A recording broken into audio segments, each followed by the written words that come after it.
పరిస్థితి చేసుకుంటున్నారు. ఇందులో నువ్వు రాష్ట్రపతి పాలన ఎక్కడ అడుగుతావు? నువ్వు చైల్డ్ అబ్యూజింగ్స్ మాట్లాడుతున్నావు. నీ హయాంలో గురించి చూడ క్రిమినల్స్ ఏదైతే మహిళల మీద దాడులు, మహిళల మిస్సింగ్లు చూసుకుంటే క్రైమ్ రిపోర్ట్ ప్రకారం కూడా, నేషనల్ క్రైమ్ రిపోర్ట్ ప్రకారం కూడా చూసుకుంటే తమరి హయాంలో డబుల్ అయినాయి. చాలామందిని ఈ రోజుకి కూడా పట్టుకోలే. ఎగ్జాంపుల్ చెప్పమంటావా? రాజమండ్రి దగ్గర తమరందరూ కలిపి వెళ్ళి దిశ పోలీస్ స్టేషన్ ఓపెన్ చేసి ఆడవాళ్ళందరితో పాటు నువ్వు కూడా వెళ్ళి ఒక రిబ్బన్ కట్ చేసి వచ్చావు. ఆ రోజు సాయంత్రానికి గ్యాంగ్ రేప్ అయిన ఒక అమ్మాయిని ఆటోలో వదిలేస్తే ఈ రోజు వరకు ఆ నిందితులను పట్టుకోలేదు. అంతవరకు ఎందుకయ్యా? తాడేపల్లి నీ ఇంటి దగ్గర ఒక గ్యాంగ్ రేప్ జరిగితే కాబోయే భర్త ముందు భార్యని అత్యాచారం చేస్తే వెంకటరెడ్డి అన్నవాడిని ఈ రోజుకి కూడా పట్టుకోలేకపోయావు. ఆ రోజు 5 సంవత్సరాలు నీకు సరిపోలేదు.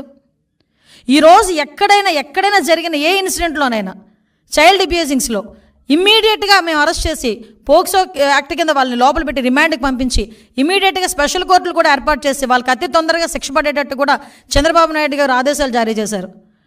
జగన్మోహన్ రెడ్డి నిన్ను ఒకటి అడుగుతున్నా, లాస్ట్ 5 సంవత్సరాలు సీఎంగా ఉన్నావు కదా, రమ్య హత్య కేసు గురించి నువ్వు మాట్లాడలే, స్నేహలత హత్య కేసు గురించి మాట్లాడలే, ఆఖరికి అనూష హత్య కేసు గురించి నువ్వు మాట్లాడలే, నీ నియోజకవర్గంలో జరిగిన నాగమ్మ హత్య కేసు గురించి కూడా నువ్వు ఏ రోజైనా మాట్లాడేవా నోరిప్పి? బట్ మా సీఎం గారు మొన్న రీసెంట్గా చీరాల్లో ఒక హత్య జరిగితే ఇమీడియట్గా నన్ను అక్కడికి పంపించి 36 గంటల్లో నిందితులను పట్టుకుని అమ్మాయికి ఎక్స్గ్రేషియా కూడా ఇచ్చొచ్చాం. ఇప్పుడు కూడా చైల్డ్ అబ్యూజింగ్స్ ఎక్కడైనా జరుగుతున్నాయి, చిన్నపిల్లల మీద అఘాయిత్యాలు జరుగుతున్నాయి అని సంఘటన తెలిసిన వెంటనే నాకన్నా ముందు ఆయన స్పందిస్తున్నారు, ఆయన మాట్లాడుతున్నారు పోలీస్ డిపార్ట్మెంట్ వాళ్ళతో. అది అడ్మినిస్ట్రేషన్ అంటే.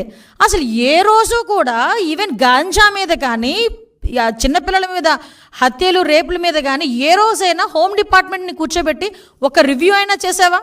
నువ్వు ఈరోజు లా అండ్ ఆర్డర్ గురించి మాట్లాడుతూ ఉంటే, నీతులు చెప్తా ఉంటే సిగ్గు అనిపించట్లేదా? మేము సిగ్గుపడాలా ఈరోజు? ఇది నేను ప్రజలకి చెప్పాలి ఈ విషయాలన్నిటి. నేను ఎంత దారుణంగా మా మీద బురద చల్లడానికి, మన మీద బురద చల్లడానికి ఎందుకు మన అన్నారంటే, ఈరోజు ప్రజలందరూ కూడా మ్యాండేట్ ఇచ్చి ఈరోజు చంద్రబాబు నాయుడు గారిని కూర్చోబెట్టారు. అంటే చంద్రబాబు నాయుడు గారి మీద ఒక మాట మాట్లాడుతున్నారంటే ప్రజలందరి మీద కూడా మాట్లాడినట్టే. చంద్రబాబు నాయుడు గారు is not a common man. CM ఆయన, రాష్ట్ర ముఖ్యమంత్రి, ప్రజల చేత ఎన్నుకోబడిన రాష్ట్ర ముఖ్యమంత్రి. మీకు ప్రూవ్ ఉంది, మాట్లాడండి, మేము సరిదిద్దుకుంటాం. ఎస్, ఇది ఇలా జరుగుతుంది, మీరు చెప్పండి, నిజమైతే కనుక మేము యాక్షన్ తీసుకుంటాం. యాక్షన్ తీసుకోకపోతే మీరు మాట్లాడండి. అంతేగాని ఒక వర్గ విభేదాల మధ్యలో జరిగిన వినుకొండ ఇష్యూని బేస్ చేసుకొని ఈరోజు ఒకసారి అక్కడికి వచ్చి కూర్చొని నేను నాకు నోటుకు వచ్చినట్టు మాట్లాడతానని మాట్లాడి దాన్ని ప్లాట్ఫామ్ కింద తీసుకొని జగన్మోహన్ రెడ్డి ఉండుంటే వసతి దీవెన వచ్చేది. అరే అసలు నువ్వు ప్రమోషన్ ఏంటి నాకు అర్థం కాదు. జగన్మోహన్ రెడ్డి వచ్చింటే వసతి దీవెన వచ్చేది, జగన్మోహన్ రెడ్డి వచ్చింటే అది వచ్చేది, జగన్మోహన్ రెడ్డి ఇది వచ్చేది అని నువ్వు ఒక ప్లాట్ఫామ్ క్రియేట్ చేసుకుని దాని దగ్గర మాట్లాడడానికి ప్రయత్నం చేస్తున్నావు తప్పించి నిజంగా ఒక కన్సెంట్తో మాట్లాడే పరిస్థితి ఎక్కడ కూడా కనిపించలే. అంత దూరం వచ్చావు, ఫోటోలు చూపించావు, అది చేసావు, ఇది చేసావు, నీ నాయకుడు అంటున్నావు, నీ కార్యకర్త అంటున్నావు, నీ దగ్గర బోల్డ్ ఆస్తుంది, రూపాయి ఎందుకు ఇవ్వలేకపోయావు? తోట చంద్రయ్య చనిపోయినప్పుడు ఆర్థిక సహాయం చేయలేదు తెలుగుదేశం పార్టీ. నాకు తెలిసి 25 లక్షలు 30 లక్షలు ఇచ్చారు, ఇంకా ఎక్కువ ఇచ్చినట్టున్నారు, దగ్గర ఎక్కువ ఇచ్చారు. అంటే నేను ఎందుకు చెప్తున్నానంటే, నువ్వు నిజంగా భుజాన్ని వేసుకొని, నీ కార్యకర్తని నువ్వు భుజాన్ని వేసుకొని ఆ రోజు వచ్చేసి శాంతి భద్రతల గురించి, లా అండ్ ఆర్డర్ గురించి, ఆటవిక పరిపాలన సాగుతుందని నీ నోట్ నుంచి అలాంటి మాటలు వస్తుంటే, అలవాటుగా వచ్చేస్తుంటే అలాంటి మాటలు నిజంగా నవ్వు వస్తుంది. ఈరోజు నేను ఒకటే చెప్తున్నా, అప్పీల్ చేస్తున్నా పబ్లిక్కి కూడా, దయచేసి ఒక్కసారి మీరు కూడా ఆలోచన చేయండి. ఒక రాక్షసుడు, ఒక సైకో పరిపాలన చేసిన వ్యక్తి, సొంత సీఎం కుర్చీలో కూర్చోవటానికి సొంత బాబాయిని కూడా హత్య చేయించిన వ్యక్తి, సీఎం కుర్చీలో కూర్చోవటానికి ఒక దళిత యువకుడిని కోడికత్తి నెపంతో, కోడికత్తి శ్రీను, ఆ కోడికత్తి నెపంతో ఒక హత్య కావాలని అతని మీద హత్యా ప్రయత్నం చేయించుకొని 5 సంవత్సరాలు కూర్చున్న వ్యక్తి, కనీసం అతన్ని విడిపించడానికి ఏదో ఒక్కరోజు కోర్టుకు వెళ్ళినా కూడా అతనికి బెయిల్ వస్తుందంటే 5 సంవత్సరాలు కూడా బెయిల్ రాకుండా చేసిన వ్యక్తి ఈరోజు మన దగ్గరకు వచ్చి నీతులు చెప్తున్నాడు. మళ్ళీ సీఎం కుర్చీలో కూర్చోడానికి గులకరాయి వేషాలు వేశాడు. అవన్నీ కూడా ప్రజలకు తెలిసినాయి. అఫ్కోర్స్ అదృష్టం కొద్దీ అది ఎవరు కూడా నమ్మలేదు.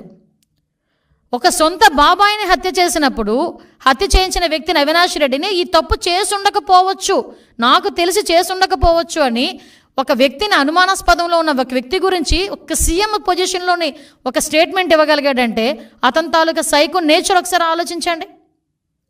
అలాంటి వ్యక్తి సొంత చెల్లి ఈరోజు నాకు న్యాయం చేయండి అని వివేకానంద రెడ్డి సొంత బాబాయ్ హత్య చేస్తే న్యాయం చేయండి అంటే 5 సంవత్సరాల్లో కనీసం ఒక స్టెప్ ఫార్వర్డ్ అవ్వలే. పాపం ఆ అమ్మాయి బయటకు వచ్చి, పాప సునీతమ్మ బయటకు వచ్చి మళ్ళీ సిబిఐ ఎంక్వైరీ వేసుకొని ఢిల్లీ చుట్టూ తిరిగి నాకు ప్రాణాపాయం ఉంది, నన్ను రక్షించండి మొర్రో అని ఢిల్లీ నడివీధుల్లో నీ రక్తం పంచుపుట్టుకుని ఒక సొంత చెల్లి మాట్లాడింది. నువ్వు ఈరోజు ఆటవిక పరిపాలన గురించోనో లేకపోతే ఇలాంటి మాటలు మాట్లాడి లా అండ్ ఆర్డర్ గురించి 45 రోజులకే స్టేట్మెంట్లు ఇస్తున్నావు, ఢిల్లీలోకి వెళ్ళి కూర్చొని ధర్నా చేస్తున్నావు. ఎస్ రా, నేను వస్తాను ఢిల్లీ. నువ్వేం చేసావు 5 సంవత్సరాల్లోని 45 రోజుల్లో మేమేం చేసావు మేము చెప్పుకుంటాం. అప్పుడు వివేకానంద రెడ్డి హత్య గురించి చెప్పానంటే ఢిల్లీలో కూర్చొని ఈరోజు ఎంతమంది ఆత్మహత్యలు జరిగినాయి, ఎంతమంది హత్యలు జరిగినాయి, మా వాళ్ళ మీద ఎంతమంది మీద అఘాయిత్యాలు జరిగినాయి, టీడీపీ వాళ్ళ మీద, టీడీపీ ఆఫీస్ మీద దాడి జరిగింది, దాని గురించి మాట్లాడమనండి. సీఎం చంద్రబాబు నాయుడు గారి ఇంటి మీద, ఎక్స్ సీఎంగా ఉండేటప్పుడు చంద్రబాబు నాయుడు గారి ఇంటి మీద దాడి జరిగింది, దాని గురించి మాట్లాడమనండి. చంద్రబాబు నాయుడు గారు అమరావతి చూడటానికి వెళ్తే రాళ్ళు విసిరితే భావ స్వేచ్ఛ ప్రకటన ఆ రోజు. ఈరోజు ఆటవిక పరిపాలన. మేము ఎవరి మీద రాళ్ళు వేసామా? ఎవరి మీదనా? నువ్వు ఎప్పుడైనా రోడ్డు మీదకి వచ్చావు, నేను మా వినుకొండ వెళ్ళావు, నీకెవరిని అడిగించారా? ఆఖరికి మొన్న ఎవరిని ఆ పిన్నెళ్ళి అతన్ని తీసుకెళ్ళి పరామర్శించడానికి జైలుకి వెళ్ళావు, ఎవరిని అడిగించారా?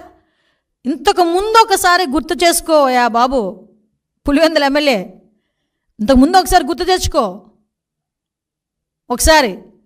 ఇవన్నీ చేసి ఈరోజు తిరిగి మా మీద ఇంకొకటి, నిన్న మొన్న సాక్షి పేపర్లో అదొక పాంప్లెట్ పేపరు, నా సాక్షి పేపర్లో ఈ వెహికల్ గురించి మాట్లాడారు, జగన్మోహన్ రెడ్డికి ఇచ్చిన వెహికల్ గురించి. అసలు జగన్మోహన్ రెడ్డి అన్న వ్యక్తి ఈరోజు పులివెందుల ఎమ్మెల్యే, కేవలం ఒక ఎక్స్ సీఎంగా ఉన్నందుకు గాను Z+ సెక్యూరిటీ ఇచ్చారు. గుర్తుపెట్టుకోయా, నీకు Z+ సెక్యూరిటీ ఇచ్చారు, టాటా సఫారీ ఇచ్చారని చెప్పి